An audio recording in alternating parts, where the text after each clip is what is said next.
sige na. Di ba 0-0 po, ma'am? Oh. Ang unang gawin nyo nito, ma'am, gamit ko ng ballpen, tusok sa button. Pag lumubog na po yan, ma'am, pwede ka na magpalit ng number. Halimbawa, 310. 310. Para ma-activate po siya, ma'am, push mo lang ito, ma'am. Lalabas yan, ma'am, pag pupush natin yan. Di ba lumabas po siya? Pag lumabas na po yan, ma'am, saka mo na bibitawan.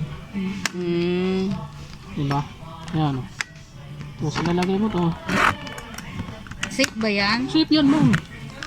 So kahit hindi na lalagyan ng ano, susi. Safe na yan. Kasi double safe yan naman to. Hindi na kayang tutukan to. Hindi yan matatanggal ah. Yun po. Yan. Hindi na siya maigaganon. Yes, ma'am. Kung Ako na lang magse-set up Tapos, muna kung ano ha. ito, rumble natin yan. Automatic lock po siya. Kailangan pag inisidat siya, nasa 0-0 siya. Lock po siya, ma'am. O, balik mo sa 310. 310. Doon po siya bukas. Okay na po, ma'am. Okay, babalik na natin sa 00. Sige. Di ba, open po siya 310. Tusok ulit, ma'am. Balik sa 30. Pag okay na, push lang natin, babalik yan. No? Pag okay, 00 lang yun. Yung magiging ano niya, lock number niya. Sa inyo, ma'am, kayo na lang po Ako na magpalit. lang.